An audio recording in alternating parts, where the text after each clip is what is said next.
Hey, it's time for another One Idea with Jon Acuff. What I'm going to teach you about today is how I create new ideas, how I edit them, how I keep track of them. Those are things that if you're interested in, I think you'll love this video. So today I worked on the 5 ideas to shout about. It's 5 ideas. It's right there in the title. It's very simple. 5 ideas. Every Friday morning, I try to send out 5 things that I would shout about. If you came to my house, if you came over, I like to have what I call foyer ideas. A foyer idea is where my wife will go, hey, just let them out of the foyer. Like you haven't even let them in the house because I'm already going, and then this, and then this, and then this. And I'm just excited.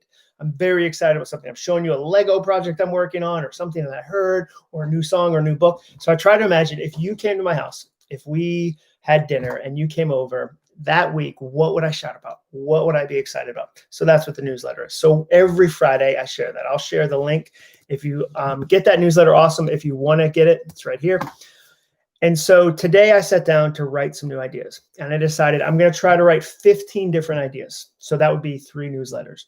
So where do the ideas come from? They can come from all over the place. I like to keep track of ideas in a notebook. I'm a paper and pen kind of guy. I really am. So I've been writing down ideas. So at the beginning of the notebook, this is a bullet journal. I'm trying bullet journaling for the first 3 months of the year to see if it works for me.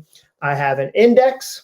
And so I have one of the items there is ideas. So I know on page 25, I've got a bunch of ideas that I'm capturing. So an example of that would be, it can be a small idea. It could be a big idea. A small idea in here, I wrote down a tweet. So I wrote down a tweet today that I was like, oh, that would be funny. Like, I think I could tweak that and make it funny. So I wrote down, I think we both know that when I type, please let me know if you have any questions in an email, I'm hoping you don't.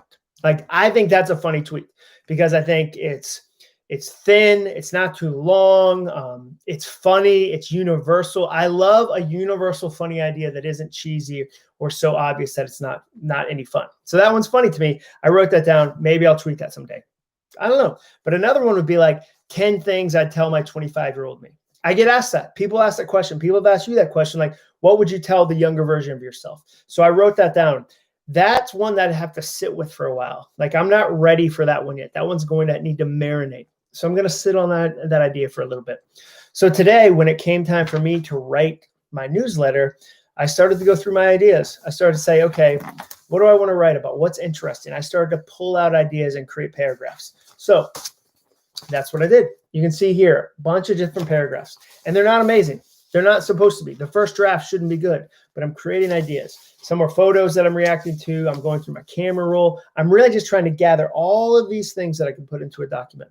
And what I like to do is have a huge running document that I can refer to, because sometimes when you're creating a lot of ideas, it's hard to remember what you've already shared. But if I have a document, what I do is I'll highlight it. Like if I know I put it in a newsletter, I'll highlight that paragraph so that if I go back to the document, I remember, no, I already did that. I already shared that idea. And so I'm really trying to kind of keep the document really simple, really easy to use. So I start writing. So I write. I find interesting things. First draft. And as I'm writing, I'm kind of getting into the zone. Like a little writing inspires more writing for me. Like it's hard to get started. The blank piece of paper is terrifying to me. Maybe there's other writers that are like, oh, it's so easy to write. Like writing just like it comes to me, from the heavens and I run through a field. That's not how it is for me. I have to be much more of a craftsman than that, like going after the craft. So I do that, create all these different paragraphs. So then I start to see, okay, how will they work together? Because I only need 5 ideas. So let's see how many I came up with.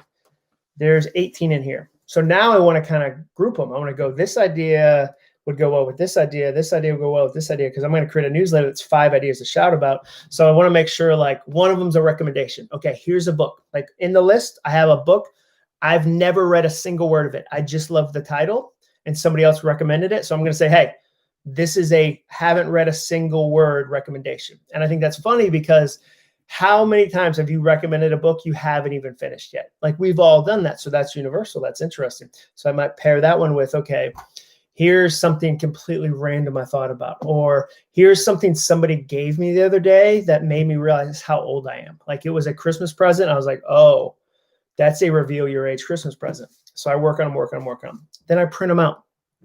I know, like I keep seeing people go like, oh, millennials don't buy printers. Millennials, you are missing out. Like a printer is magical. Like I can't, like y'all are just editing on like an iPad or like digitally. No, forget it, dude. Like there's a reason for thousands of years we use paper. Like the Han Dynasty was like paper will make editing easier. It does. So I print out all my ideas and then I go through them. Got a red pen. These are my favorite pens, Uniball Micro, got a red pen. And I go through the entire thing and I'm cutting stuff. Going, okay, like look at this. I cut almost that entire paragraph because I was like, it's just not funny. Like it was fun to write, but it's not funny. It's not good. Like, and it's okay. Some of the stuff you write will be for you, not for other people. No problem. So I'm cutting them. And then I've shared this trick before. It's so simple, but I've used it for probably maybe 15 years. I put a tiny little dot. You see that dot right there? You know what that means? That means there was a change over here. It's hard when you glance at a piece of paper to see that right there. What did I do there? Oh, I forgot the word was. But when you scroll down the margin visually, you can see all the dots and find the thing you want to fix. So when I'm editing, I'm fixing it in the paragraph, and then I'm putting a little dot in the margin and go, hey, remember, something's busted in here. Like something needs to be changed. So I'm doing that. And then I go through the content. I go through all of it with a Sharpie. Now we've moved from pen to Sharpie. And so now I'm back into the document and I'm actually changing it. So I go into the file, I'm changing it. As I change it, I'm marking off going, I changed it. Okay, now we've got a pretty clean document. We've got 18 ideas that we feel good about, 18 ideas that we could share with people. And you're like, okay, well, how do I do that? Like, how do I decide where they go? So then, time for a little color coding. What? We're going to color code. So then I said, okay, I only need to find 5. So I'm going to go through this and go 1, 2, 3, 4, 5 on different ideas. So if you can see here, I had the number 1. That was to say this set of ideas, these 5, that's the first one. And then I was like, you know who would go well with that one? Ooh, this guy. This guy's idea number 2. Let's put a mark next to him. Oh, this one's going to be number 3. No, 3's here, 5's here. And then I'm just kind of collecting them. And so then I know when I look at the document, here's the 5 that go together. Here's the 5 that go together. Here's the 5 that go together. Then I take them into a template. I have a little template that's called 5 Ideas to Shout About Newsletter Template. And it's got like name, title, subject, all the things that I need to share every time I share one. So if you get my newsletter, you should know there's probably going to be a PS. I like a PS. I think it's a little bit of at the end, a little chef's kiss at the end of the newsletter. So there's going to be a PS. So I have that in the template to remember, oh, I need a PS. The subject line. Okay, I need to put a subject line. The intro. I'm going to make the intro and the outro really simple because I don't want to have to recreate those every week. I want the best part to be the 5 things, not me trying to write some long intro. Y'all are busy. You don't need a long intro. So I create these 3 separate things. And then I send it off. I send it off and say, okay, hey, here's the content. I send it to the person that's going to upload it and get it out for me. And then here's my favorite part. Whoop. I get my massive calendar. I have a huge, I don't know why I have to say I have a huge calendar where like you can clearly see it's big. So what I like to do here is I have to color code the calendar. So you can see, I'm going to move so you can see the dots. All right. So if you see right here, series of dots. What's this up here? Oh, color code system. Green dot, podcast. Red dot, YouTube. Blue dot, 5 ideas to shout about. So every Monday, I'm trying to launch a new podcast episode. Cool. I'm trying to, on Tuesdays, have fresh YouTube content. I had a video today that went. And here's Friday. Blue dot, blue dot, blue dot. I'm going to color code this entire thing and absolutely love it. So then I know at a glance, I can see that everything's cool.